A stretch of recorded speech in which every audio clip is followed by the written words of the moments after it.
सान्या और आर्यन की love story. वो पहली मुलाकात साल 2015 का जून महीना था। दिल्ली यूनिवर्सिटी में नया सत्र शुरू हो चुका था। कॉलेज का माहौल गुलजार था। छात्र छात्राएं नए सपनों और उम्मीदों के साथ कॉलेज आ रहे थे। इसी भीड़ में एक साधारण, शांत और थोड़ा शर्मीला लड़का भी था, आर्यन। आर्यन उत्तर प्रदेश के एक छोटे से शहर से था। वह पढ़ाई में तेज और स्वभाव से सरल था। अपने गांव में उसने कभी किसी लड़की से ठीक से बात तक नहीं की थी, लेकिन अब वह दिल्ली की चकाचौंध में एक नई जिंदगी की शुरुआत करने आया था। पहले ही दिन जब वह क्लास में गया, उसकी नजर एक लड़की पर पड़ी। गोरी चिट्ठी, खुले बाल, नीली आंखें और होठों पर प्यारी सी मुस्कान, मानो कोई परी हो। उसका नाम था सान्या। सान्या दिल्ली की थी, एक खुले विचारों वाली, आत्मनिर्भर और आत्मविश्वास से भरपूर लड़की। वह अपनी बात बिना हिचक के कहने में विश्वास रखती थी। आर्यन उसे पहली नजर में ही पसंद करने लगा, पर वह चुप रहा, क्योंकि उसे लगता था कि जैसे साधारण लड़के के लिए सान्या बहुत दूर की बात है। पहली बातचीत।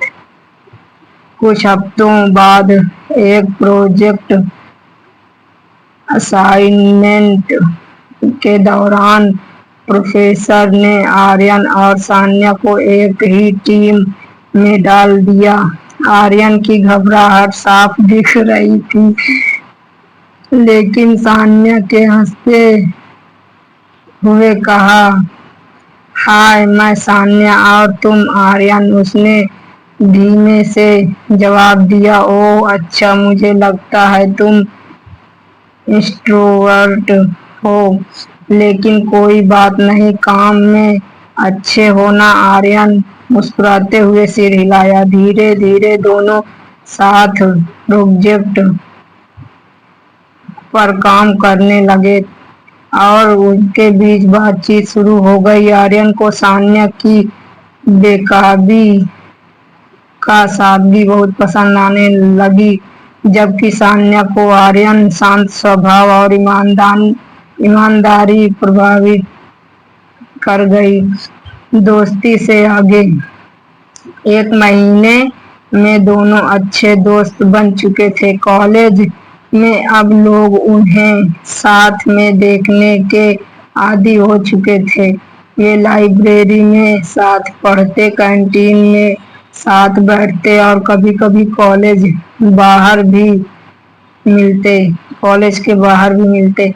एक शाम जब बारिश हो रही थी, दोनों बस स्टॉप पर खड़े थे। सान्या ने पूछा, आर्यन, क्या तुम्हें कभी किसी से प्यार हुआ है? आर्यन थोड़ा घबराया, फिर बोला, हाँ शायद। सान्या मुस्कुराई, शायद मतलब? आर्यन ने उसकी आंखों में देखा और कहा, मैं जिस लड़की को पसंद करता हूँ वो मेरे सामने खड़ी है। सान्या कुछ पल के लिए चुप रही, फिर धीरे से बोली, मुझे भी तुम अच्छे लगते हो आर्यन। प्यार का इजहार। उस दिन के बाद उनका रिश्ता और गहरा हो गया। उन्होंने एक दूसरे के साथ कई खूबसूरत पल बिताए, साथ फिल्मों में जाना, बुक कैफे में बैठकर पढ़ना और देर रात फोन पर बातें करना। लेकिन हर कहानी में मोड़ जरूर होता है। दूसरी ओर संघर्ष। कॉलेज का आखिरी साल चल रहा था और दोनों का करियर प्लान अलग अलग दिशा में जा रहा था।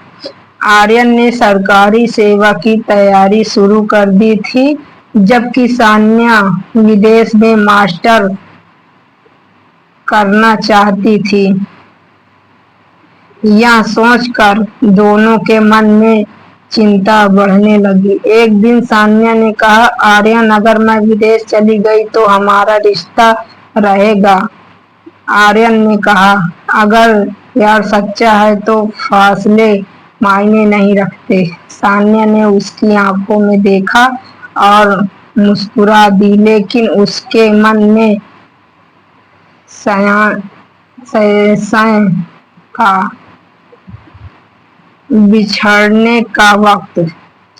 कॉलेज खत्म हुआ और सान्या में वे वीडियो कॉल और मैसेज के जरिए जुड़े रहे, लेकिन समय के साथ बातचीत कम हो गई। आर्यन अपने एग्जाम की तैयारी में व्यस्त था और सान्या नई जिंदगी में। एक दिन सान्या का मैसेज आया, आर्यन, मुझे लगता है कि हम दोनों की राहें अब अलग अलग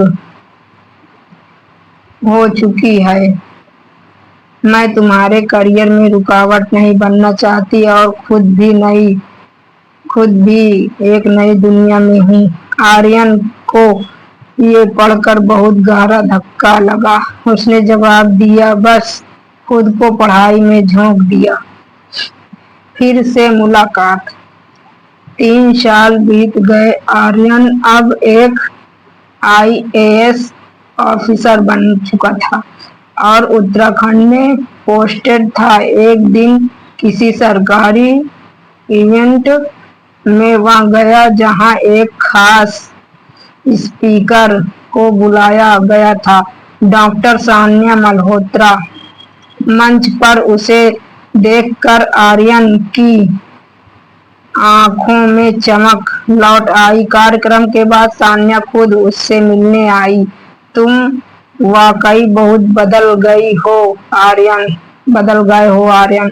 आर्यन ने हल्के से मुस्कुराते हुए कहा, तुम भी, लेकिन तुम्हारी मुस्कान अभी भी वैसी ही है। दोनों चुप हो गए। फिर सान्या ने धीमे से कहा, मैंने बहुत कोशिश की तुम्हें भूलने की, पर ना हो सका। आर्यन बोला, मैंने कभी कोशिश नहीं की। नई शुरुआत। उस मुलाकात के बाद दोनों ने फिर बात करनी शुरू की। अब वे पहले से ज्यादा समझदार थे, ज्यादा मजबूत थे। बस इस बार की में ना कोई डर था, ना दूरी। कुछ महीनों बाद दोनों ने अपने परिवारों से मिलवाया और शादी कर ली। उपसंहार। आज आर्यन और सान्या एक सफल और खुशहाल दंपति हैं। 2 अलग रास्तों से आए मगर दिल से जुड़े हुए। उनकी कहानी यह सिखाती है कि सच्चा प्यार अगर मन से किया जाए तो वक्त और दूरी भी हार मान जाती है। दोस्तों, मेरे चैनल को